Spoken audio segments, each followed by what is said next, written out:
السلام عليكم ورحمة الله وبركاته.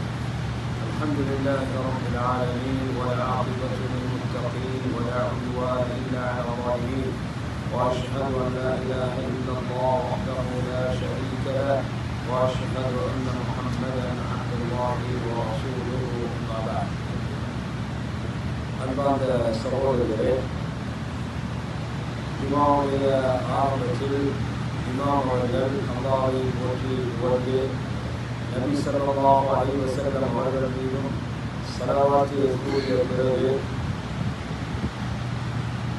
ஜுமாவுடைய ஆரம்பத்தில் அல்லாஹ்வை அஞ்சி நடக்குமாறும் அல்லாஹ் ஏவிய நன்மையான காரியங்களை எடுத்து நடப்பதோடு அல்லாஹ் விலக்கிய பாவமான காரியங்களிலிருந்து விலகி வாழுமாறு உபதேசம் செய்தார்கள். அதைத் தொடர்ந்து அன்பின் இஸ்லாமிய சகோதரர்களே, இன்று பல நாடுகளிலும் மறைந்து காணப்படக்கூடிய ஒரு முக்கிய அம்சம்தான் முஹம்மது நபி ஸல்லல்லாஹு அலைஹி வஸல்லம் அவர்களுடைய பிறந்த தினத்தை கொண்டாடக்கூடிய ஒரு நிகழ்வு. அன்பிற்குரிய சகோதரர்களே, நபி அவர்களுடைய பிறந்த நாள் கொண்டாட்டம் என்பது இந்த மார்க்கத்தில் தோற்றுவிக்கப்பட்ட புதிதான ஒரு அம்சம் என்பது நமக்கு சந்தேகமில்லை. சிலர்கள் அதை நல்ல ஒரு காரியமாக கருதினாலும் கூட அது மார்க்கத்தில் புதிதாக உருவான ஒரு அம்சமாகும். மார்க்கத்தில் புதிதாக உருவாகக்கூடிய அம்சங்களை பற்றி நபி அவர்கள் பின்வருமாறு எச்சரித்திருக்கிறார்கள். மார்க்கத்தில் புதிதாக தோன்றக்கூடியவர்களை இவைகளை உங்களுக்கு நான் எச்சரிக்கின்றேன்.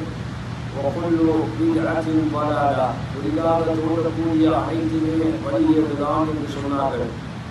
அன்புக்குரிய சகோதரர்களே, எனவே புதிதாக தோன்றக்கூடிய அனைத்தும் வலியதாகவும் மனிதனை நரகில் தள்ளக்கூடியதாகவும் இருக்கின்றது. யார் இந்த மார்க்கத்தில் புதிதாக ஒன்றை தோற்றுவிக்கிறாரோ அவர் அல்லாஹ்வோடு தன்னையும் சட்டம் இயற்றுபவராக ஆக்கிக் கொள்கின்றார். சகோதரர்களே, சட்டம் இயற்றும் அதிகாரம் அது அல்லாஹ்வுக்கு மாத்திரமே உரியது. அல்லாஹ்வோடு எவரும் சட்டம் உருவாக்குபவர்கள், இந்த மார்க்கத்தில் சட்டத்தை தோற்றுவிப்பவர்கள் இருக்கிறார்களா? அல்லாஹ் அனுமதிக்காத ஒரு காரியம் என்று அல்லாஹ் தஆலா அவருடைய அருள் வேதத்தில் எங்களுக்கு எச்சரிக்கின்றார். எனவே மார்க்கத்தில் புதிதாக ஒன்றை உருவாக்குவது என்பது எவருக்கும் அனுமதிக்கப்பட்ட ஒரு அம்சம் அல்ல. அன்புக்குரிய சகோதரர்களே, நபி ஸல்லல்லாஹு தஆலா இந்த மார்க்கத்தை பற்றி அவருடைய அருள்வேதத்தில் சொல்கின்ற போது, அல்-யௌம அக்மல்து லகும் தீனக்கும் வ அத்மம்து அலைக்கும் நிஅமதி வ ரதீது லகும் அல்-இஸ்லாம தீனா. மார்க்கத்தை உங்களுக்கு நான் பூரணப்படுத்திவிட்டேன், எனது அருளை உங்களுக்கு நான் முழுமைப்படுத்திவிட்டேன், இஸ்லாத்தை உங்களுக்கு மார்க்கமாக நான் பொருந்திக் கொண்டேன் என்று புனித அல்-குர்ஆனில் அல்லாஹ் தஆலா சொல்கின்றார். எனவே எவர் மார்க்கத்தில் புதிதான ஒன்றை தோற்றுவிப்பாரோ அவர் அல்லாஹ்வுடைய இந்த வார்த்தையை வாழ்க்கையில் கடைபிடிக்கவில்லை என்பதுதான் அர்த்தமாகும். புதிதாக ஒன்றை ஒருவர் தோற்றுவித்தால், சகோதரர்களே, இந்த மார்க்கத்தில் குறை இருக்கிறது என்றும் அந்த குறையை நாம் நிவர்த்தி செய்கிறோம் என்பதுதான் அதனுடைய அர்த்தமாக இருக்கும். எனவே யார் இவ்வாறான புதிதான ஒன்றை தோற்றுவிப்பாரோ நிச்சயமாக அவர் மோசமான ஒரு காரியத்தை இந்த மார்க்கத்தில் ஏற்படுத்திவிட்டார்.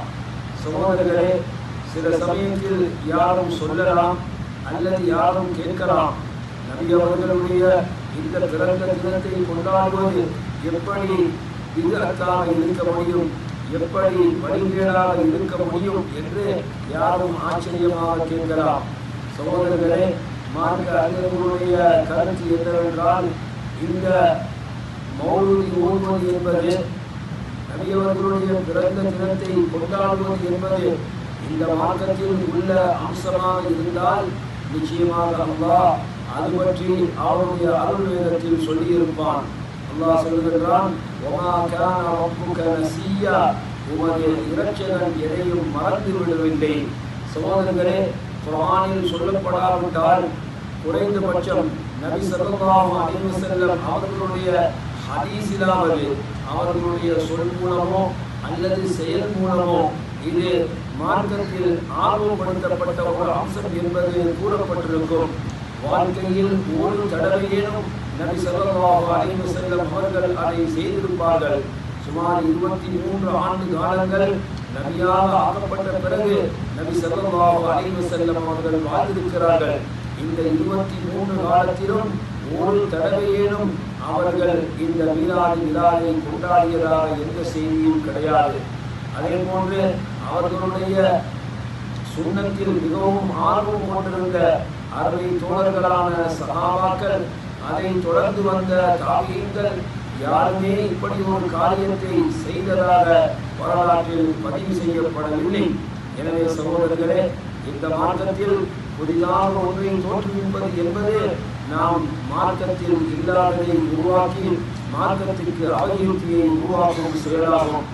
சகோதரர்களே, இது ஒரு நல்ல காரியமாக இருந்திருந்தால் அல்லாஹ்வுடைய ரசூலின் உத்தம தோழர்களான சஹாபாக்கள், குலஃபாவுர் ராஷிதூன் என்று சொல்லப்படக்கூடிய நேர்வழியில் நடந்த இஸ்லாமிய தலைவர்கள், நபி ஸல்லல்லாஹு அலைஹி வஸல்லம் அவர்களுடைய குடும்பத்தவர்கள், முஹாஜிரீன்கள் அன்சாரிகள் என்று சொல்லப்படக்கூடிய நபி அவர்கள் மீது மிக கடுமையான நேசம் கொண்டிருந்த அந்த சஹாபாக்களாவது இதை செய்திருப்பார்கள். ஆனால் அவர்கள் யாருமே இதை செய்யவில்லை என்பதை வரலாற்றை படிப்பவர்கள் தெரிந்து கொள்வார்கள். அன்புக்குரிய சகோதரர்களே, இந்த மௌலூத் விழா என்பது இது ஒரு மார்க்கத்தில் அனுமதிக்கப்படக்கூடிய சுன்னத்தான காரியமாக இருந்திருந்தால் நபி அவர்களுடைய காலத்திற்கு பிறகு, சஹாபாக்களுடைய காலத்திற்கு பிறகு இஸ்லாமிய உலகத்தில் தோன்றிய மார்க்க அறிஞர்கள், தஃசீர் கலை, ஃபிக்ஹ் கலை, ஹதீஸ் கலை அறிஞர்கள், தாபீன், தபஅத் தாபீன்களை சேர்ந்தவர்கள், அதே போன்று பிரபல்யமான 4 அறிஞர்கள், இமாம் அபூ ஹனீஃபா, இமாம் மாலிக், இமாம் ஷாஃபிஈ, இமாம் அஹ்மத் பின் ஹம்பல் போன்ற மதுஹபுடைய உலமாக்கள் கூட அதை செய்திருப்பார்கள். ஆனால் இவர்கள் யாருமே செய்ததாக செய்திகள் பதிவாகவில்லை. எனவே சகோதரர்களே, நபி ஸல்லல்லாஹு அலைஹி வஸல்லம் அவர்களுடைய பிறந்த தினத்தை கொண்டாடக்கூடிய இந்த காரியம் இது ஒரு நல்ல அம்சமாக இருந்தால், இது ஒரு சாலிஹான வணக்கமாக இருந்தால், அல்லாஹ்வின் பக்கம் எங்களை நெருக்கி வைக்கக்கூடிய ஒரு அம்சமாக இருந்திருந்தால், இதற்கு எப்படி குர்ஆனிலோ ஹதீஸிலோ அல்லது முதல் 3 நூற்றாண்டுகள் என்று சொல்லப்படக்கூடிய அந்த சிறப்பான அந்த காலங்களிலோ எந்த விதமான ஒரு செயலும் இதற்கு எப்படி இருந்திருக்க முடியாமல் இருந்திருக்கும். எனவே சகோதரர்களே, இப்படி ஒரு காலத்திலும் நடைபெறாத காரணத்தினால் நிச்சயமாக இது மார்க்கத்தில் தோற்றுவிக்கப்பட்ட புதிதான ஒரு அம்சம், விதத்தான காரியம் என்பது நமக்கு தெளிவாக புரிகின்றது. அன்புக்குரிய சகோதரர்களே, நபி ஸல்லல்லாஹு அலைஹி வஸல்லம் அவர்கள் அறியாமல், அவர்களுடைய தோழர்கள் அறியாமல் பின்னால் தோன்றியவர்கள் இதை புதிதாக மார்க்கத்தில் கண்டுபிடித்து விட்டார்களா?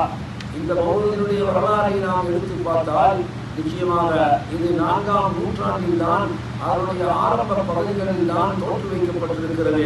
உண்மையில் சகோதரர்களே, முஸ்லிம்கள் என்ற போர்வையில் இருந்த மேலஞ்சர்கள், காவிர்கள் மூலமாகத்தான் இது தோற்றுவிக்கப்பட்டிருக்கிறது என்பது வரலாற்றை படிக்கும் போது எங்களுக்கு தெரிகின்றது. எனவே அல்லாஹ்வுடைய மார்க்கம் தெளிவானது, நபி ஸல்லல்லாஹு அலைஹி வஸல்லம் அவர்களுடைய போதனைகள் தெளிவானது. எனவே குர்ஆனையும் ஹதீஸையும் நாம் கடைபிடித்து இப்படியான விதத்தான காரியங்களிலிருந்து எம்மை தூரமாக்கி, சகோதரர்களே, எத்தகைய மார்க்க ஆதாரமற்ற இந்த காரியங்களிலிருந்து நாம் விலகி வாழ்ந்து எம்மை பக்குவப்படுத்திக் கொள்வது மிக சிறந்த ஒரு அம்சமாகும் என்பதை கூறி இமாம் அவர்கள் முதலாவது குத்பாவை முடித்தார்கள்.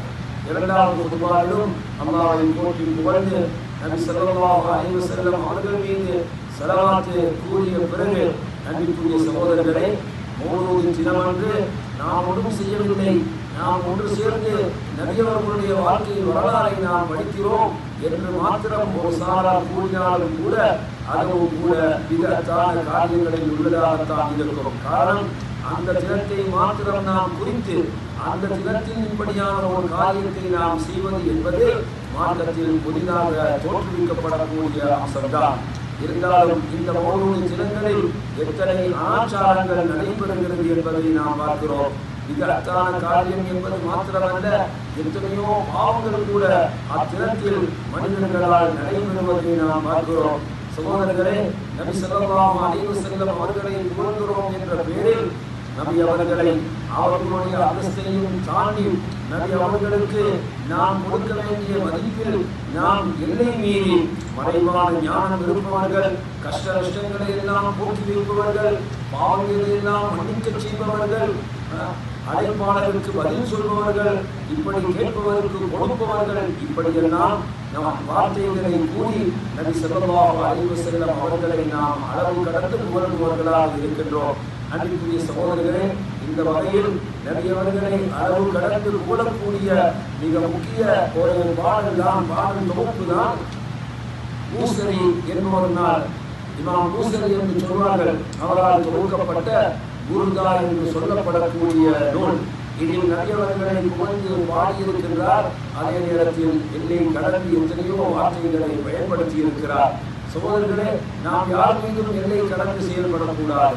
நபி அவர்கள் அதை தடுத்திருக்கிறார்கள். விசேஷமாக நபி அவர்கள் மீது கூட நாம் என்ன செய்யக்கூடாது, எல்லையை தாண்டி செயல்படக்கூடாது. இதோ நபி அவர்கள் கூறிய ஹதீஸை கேளுங்கள். லா துத்ரூனி கமா அத்ரஃபின் நஸாரா ஈஸா இப்னு மர்யம். மரியமுடைய மகன் ஈசாவை எப்படி கிறிஸ்தவர்கள் எல்லை கடந்து புகழ்ந்தார்களோ அப்படி என்னை நீங்கள் புகழ்ந்து விடாதீர்கள். நான் அல்லாஹ்வுடைய அடியான், எனவே அல்லாஹ்வுடைய அடியான் என்றும் அவருடைய தூதர் என்றும் என்னை சொல்லுங்கள் என்று நபி அவர்கள் சொன்ன இந்த செய்தி புகாரியில் பதிவு செய்யப்பட்டிருப்பதை பார்க்கிறோம். இன்னொரு ஹதீஸில் இய்யாக்கும் வல் உலூ, எல்லை மீறி நடப்பதை, எல்லை கடந்து நீங்கள் நடப்பதை உங்களுக்கு நான் எச்சரிக்கின்றேன். உங்களுக்கு முன் வாழ்ந்தவர்கள் அவர்கள் அழிந்து போனது அவர்கள் மார்க்கத்தில் எல்லையை மீறி செயல்பட்ட காரணத்தினால் தான் என்று நபி அவர்கள் எச்சரிக்கின்றார்கள். சகோதரர்களே, புனித அல்-குர்ஆனில் அல்லாஹ் கிறிஸ்தவர்களை எச்சரிக்கும் முகமாக ஈசா நபியுடைய விடயத்தில் அவர்கள் எல்லை கடந்து நடந்த போது வேதக்காரர்களே, லா தகுலு ஃபீ தீனிக்கும், உங்கள் மார்க்கத்தில் நீங்கள் எல்லை மீறி செயல்படாதீர்கள். வலா தகுலு அலல்லாஹி இல்லல் ஹக், அல்லாஹ் மீது உண்மையை அன்றி வேறு எதையும் சொல்லாதீர்கள்.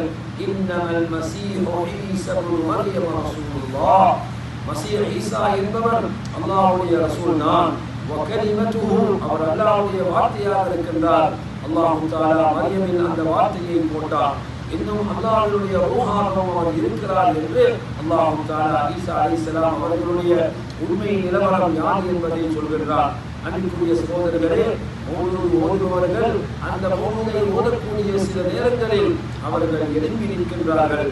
அதற்கு விளக்கம் கேட்டால் அல்லாஹ்வுடைய தூதர் அவர்கள் அவ்விடத்திற்கு ஆஜராகுவதாகவும் அல்லாஹ்வுடைய தூதர் அவர்கள் அப்பணியில் செல்வதாகவும் தங்களுடைய அந்த வைபவத்தில் அவர்கள் கலந்து கொள்வதாகவும் இப்படியெல்லாம் கருத்து சொல்கிறார்கள். எவ்வளவு மோசமான வார்த்தைகள்! அன்பிற்குரிய சகோதரர்களே, மௌலூத் ஓதுபவர்கள் நாம் இன்று அது முன்னேறி ஆண் பெண் கலப்பு என்று இப்படி எத்தனையோ ஆண்களுக்கு மத்தியில் பெண்கள் நடனமாடக்கூடிய நிகழ்வுகளை கூட இந்த மௌலூதின் பேரால் நடைபெறுபவைகளை நாம் பார்க்கிறோம். எனவே மோளம் கொட்டுவது, கூத்தாடுவது, சத்தமிடுவது, இப்படி எத்தனையோ காரியங்களை இந்த மௌலூத் வைபவங்களில் நடத்துகின்றார்கள். சகோதரர்களே, காவிர்களுடைய வணக்கத்தை பற்றி, வழிபாட்டை பற்றி அல்லாஹ் சொல்லும்போது வமா கான ஸலாத்துஹும் இன்தல் பைத்தி இல்லா முகாஅன் வ தஸ்தியா, அவர்கள் கை தட்டுவதும் விசில் அடிப்பதும் இதுதான் அவர்களுடைய வணக்கம்.